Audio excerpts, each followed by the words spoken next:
11 তারিখ নমিনেশনের অন্তিম দিন।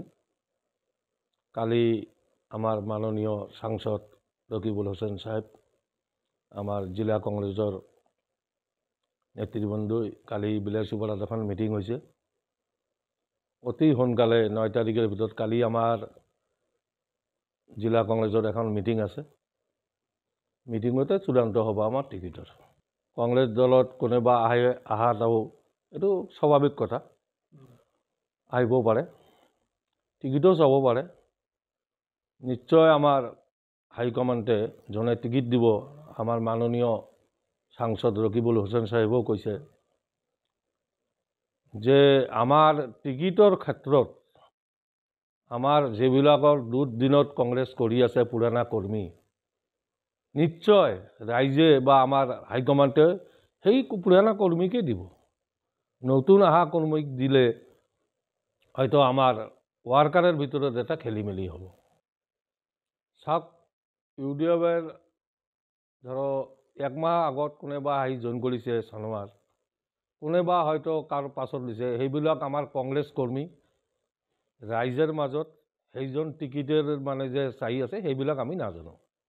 আমাৰ কংগ্ৰেছ কৰ্মী ৰাইজে যেবিলাক কৰ্মী যেবিলাক আমাৰ এমপি ইলেকশন, লোকসভা এমপি ইলেকশনত বিরাট একটা বদরুদ্দিন আজমলক বিপুল ভোটত হারাত একটা মানে অবদান আছে, সেইবিলাকক মানুষের ভিতৰত টিকিট পাব। কোনোবা নেতা, কোনোবা পালি নেতা চনমাৰক মানে ঘূৰি ফুৰি মানে কি নালজত কৰি আছে, সেইবিলাক চনমাৰ টিকিট নাপায়। আমাৰ হাইকমাণ্ডে এইবিলাক তন্ন কৰি চাব। এইবিলাক চনমাৰৰ কোনো ফেক্টৰ নাহে।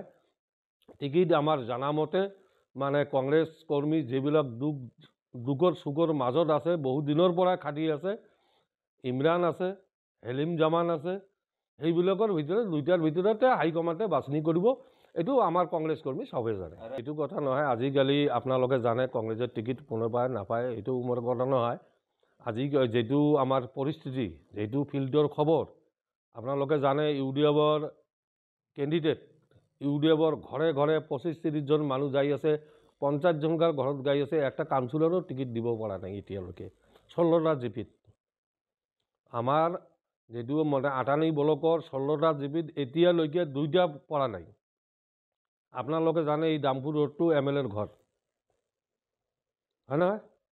আজিলৈকে এটা কোনোবা এটা মানুহ জিলা পৰিষদৰ বা কাউন্সিলৰৰ এটা চাইকেলো বাইকো যোৱা নাই যে তাৰ ঘৰত মোক টিকিট লাগে।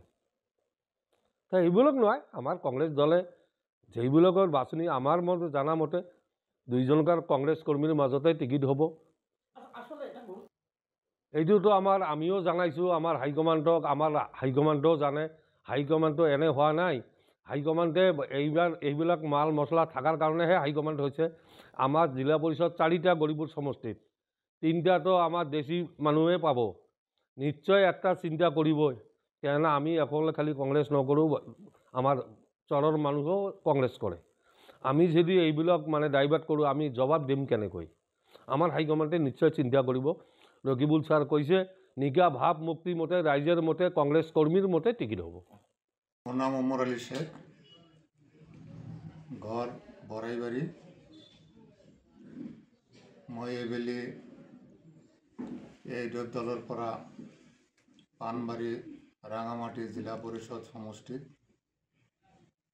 নিৰ্বাচন খেলিবলৈ সাজু হৈছোঁ।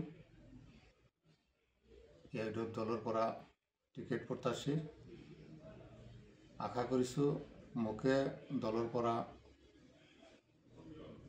নমিনেশ্যন দিব। আমাৰ জিলা কমিটি, কেন্দ্ৰীয় কমিটি ইতিমধ্যে তেখেতসকলক মই জনাইছোঁ, দলৰ পৰা আবেদন কৰিছোঁ। মই আশা কৰিছোঁ এইবেলি মই দ্বিতীয়বাৰৰ কাৰণে জিকি যাম। পানবাৰী ৰাঙামাটি জিলা পৰিষদ সমষ্টি ডেলিমিটেশ্যনৰ পিছত এইটো নতুন সমষ্টি হৈছে, 14 নং পানবাৰী ৰাঙামাটি সমষ্টি। মই ভাবোঁ মোৰ লগত বিৰোধীয়ে এইকাৰণেই যুঁজিব নোৱাৰিব যে মই ৰাইজৰ লগত আছোঁ, দলৰ কাম কৰি আছোঁ। সন্মানীয় বিধায়ক মহোদয় সমষ্টিত যথেষ্ট কাম কৰিছে, তেখেতৰ এটা প্ৰভাৱ আছে। আমাৰ প্ৰাক্তন MP তথা দলৰ সভাপতি হজৰত মৌলানা বদৰুদ্দিন আজমল চাহাব তেখেতেও আমাৰ এই সমষ্টিত বহুত কাম কৰিছে। গতিকে আমি ৰাইজৰ লগত আছোঁ, আমাৰ বিশ্বাস আছে ৰাইজে এইবুলিও মোক তালাচাবিৰ ছবিটোকে জানে যে কংগ্ৰেছ তেখেতৰ ডিচিশ্যন, তেখেতৰ দলে কি কৰিব নকৰিব এইটোতো আমি ক'ব নোৱাৰি। আমাৰ দলৰ কথা ক'লে আমি ক'ব পাৰিম, কাৰণ কংগ্ৰেছৰ নীতি নিয়মবিলাক আপোনালোকে সকলোৱে জানে যে ইলেকশ্যন আহিলে তেখেতসকলে টিকেট কেন্দ্ৰিক সংঘাত হৈয়ে থাকে। এইটো আজি নতুন কথা নহয়। গতিকে তেখেতৰ কথা আমি নকওঁ, কি কৰিব নহয়। আমিতো আগত আলমগঞ্জ জিলা পৰিষদ সমষ্টি আছিল, এতিয়া পানবাৰী ৰাঙামাটি। এইটো আমাৰ UDF অহাৰ পিছৰ পৰা আমাৰ UDF দখল কৰি আছে, এইবুলিও দখল কৰিব, এইটোত আমাৰ কোনো সন্দেহ নাই। ৰাইজক যথেষ্ট সমৰ্থন দিছে, আমাৰ দলৰ ফালৰ পৰা কাম কৰি আছে, আমাৰ জিলা কমিটিয়ে কাম কৰি আছে, কেন্দ্ৰীয় কমিটিৰ তৰফৰ পৰা আমাৰ সন্মানীয় বিধায়ক মহোদয়ে কাম কৰি আছে। গতিকে ইয়াত আমি নাভাবোঁ যে ইয়াত বেলেগ কোনো দলৰ মানুহ জিকে। তেখেতক ভোট দিয়াটো তেখেতৰ ভাল কাৰ্যকলাপ বা কংগ্ৰেছৰ কাৰ্যকলাপৰ কাৰণে যে ভোট দিছে এনেকুৱা নহয়, বা আমাৰ বদৰুদ্দিন আজমল চাহাবক যে বেয়া পাই ভোট দিয়া নাই এনেকুৱা কথা নহয়। হয়তো মানুহে ভাবিছিল যে এইবুলি কিজানি কেন্দ্ৰীয় চৰকাৰ ইণ্ডিয়া গঠবন্ধনত চৰকাৰ হ'ব, সেইকাৰণে মানুহে সমৰ্থন কৰিছিল, আৰু এইটো ঢেউ এতিয়া নাই।